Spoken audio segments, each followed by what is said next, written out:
So I spent the majority of my teenage life doing pull-ups in a hallway at my parents' house on this very pull-up bar here. When Fitbeast reached out to me, I was very excited because I always wanted to compare this type of pull-up bar with a pull-up bar that goes in between your door frame. And yes, this one is not hanging in between the door frames. So I hope you're as excited as I am about this video. So let's go.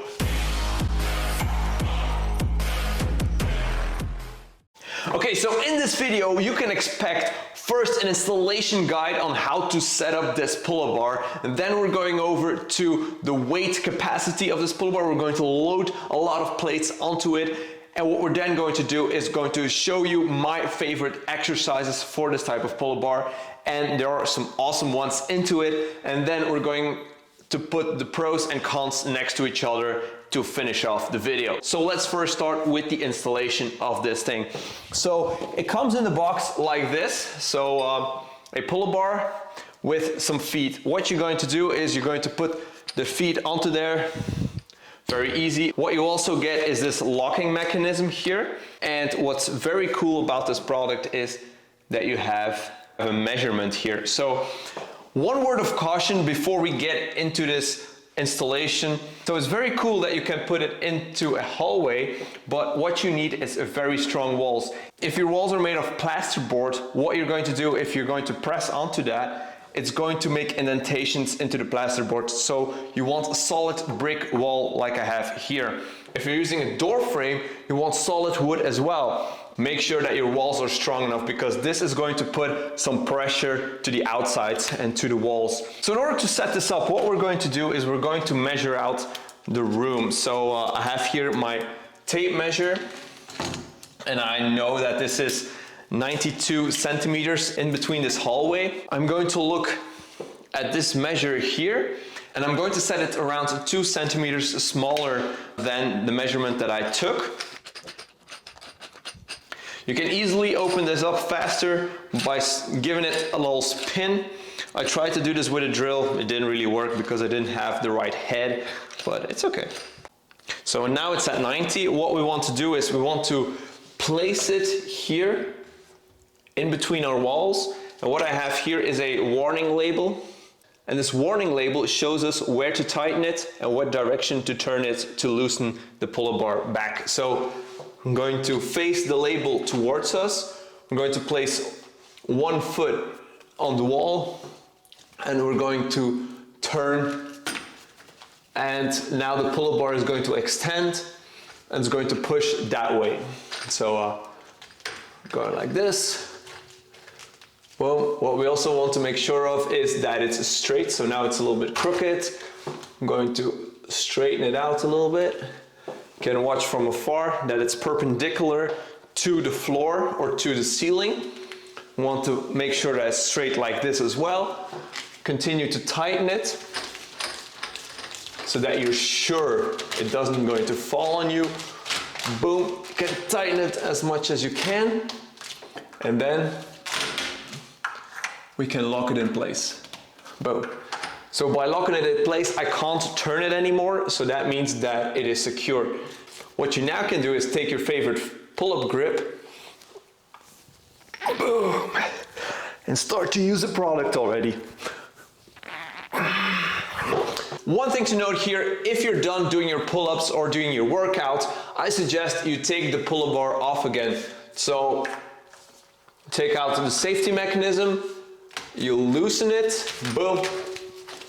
The reason why we want to do this is because as anything that's under constant pressure, it's going to break, it's going to fail over time. So in order to preserve the longevity of this pull-up bar and of your walls, what we want to do is we want to take that product off again and just store it there. I have the mindset that if you can leave your pull-up bar there, you're going to do a lot more pull-ups once you pass by or just hang, and I'm a big fan of that. But if you want to go for longevity of this product, I suggest that you take it off after use. So now let's take this product down to the gym and let's start loading this up with weights to see what the loading capacity is. All right, so the reason why we're here in the gym to test this pull-up bar out is one, because of the convenience of the weights that are already here. So I don't want to take my weights up to my house and have to do all this hassle. Plus my power rack just acts as a door frame or a hallway. So that's pretty cool. What I'm going to do is I'm going to put some weights here onto the pull-up bar. I'm going to take the loading pin, put some weight on and see whether or not this thing falls on me. Okay, I'm a little bit scared because this is 185 kilos that's going to be loaded onto this bar with a loading capacity of 200 kilos. So let's try this out. All right, are you ready? I'm a little bit scared, but I trust Fitbeast. Boom! Whoa, it holds up. What? Nice. Ha. Okay, 185 kilos onto this pull-up bar. I think that is just amazing.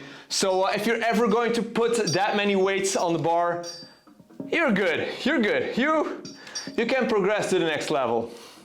So let's now test some other exercises and I'll see you at the garage. So we all know the use case of doing pull-ups with this, but the great thing about a pull-up bar like this is that you can hang a lot of attachments onto it. For example, rubber bands are very great because with these rubber bands I can do other accessory exercises like face pulls, for example.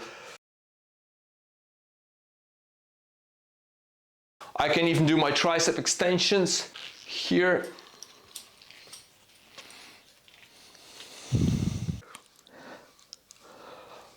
Like so. A ton of possibilities, and I have a whole separate video on this thing here. Boom, let's take this off. Now besides that, you can also have your suspension trainer hanging off of this. So here again you can do your face pulls, and we're going to have to scoot a little bit back here. Boom. And I can do same exercise with the suspension trainer. Boom. Do bicep curls like so. So one of the exercises I really like doing on the suspension trainer are push-ups.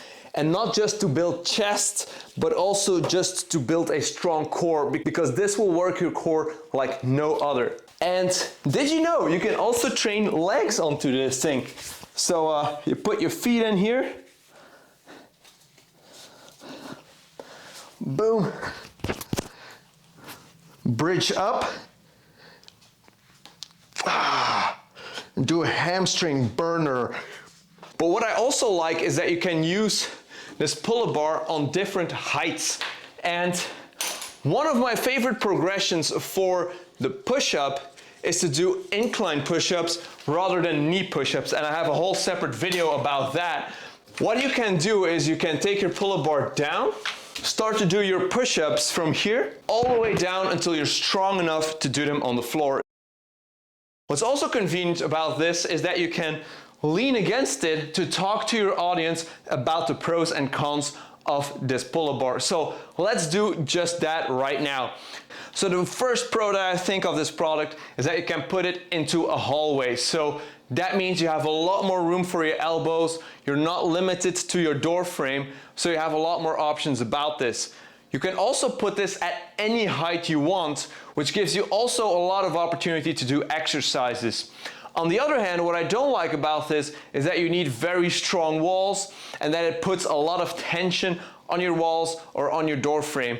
So one thing you need to be careful of is that you find the right place to hang this, otherwise you can damage your house or your apartment, and that is something that we don't want. Another thing that I don't like about this, and this is more about the mechanism as a whole, is that it works on tension and not on gravity. The other pull-up bar that I used for years required just gravity. The more weight you put onto it, the stronger the connection. Here you rely on the tension that is built up on the inner mechanism. So here you put a lot of weight onto the product itself. As you could see from the weight bearing test, this was not an issue, but I don't know how this will fare up in the long run, but it looks promising.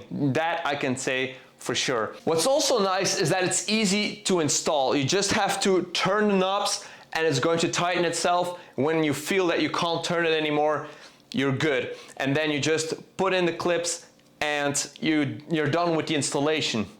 What I don't like is that if you go from a narrow to a wide to a narrow to a wide doorway, what you get is you have to constantly turn it around. So when I went from the hallway to the power rack to here, I had a lot of adjustments to make, so I didn't like that.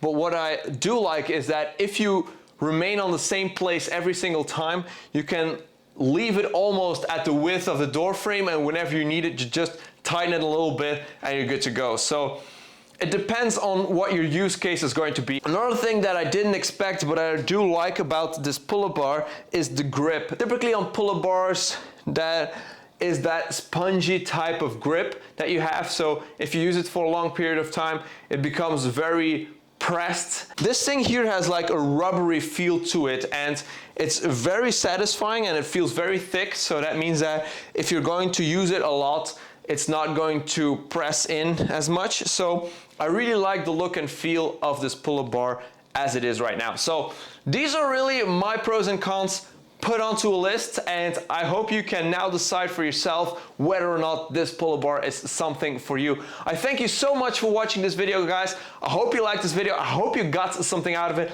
Let me know in the comments down below if you have some more questions about this pull-up bar in particular, and we can go in depth onto it. So otherwise, I guess I'll be seeing you all in the next video.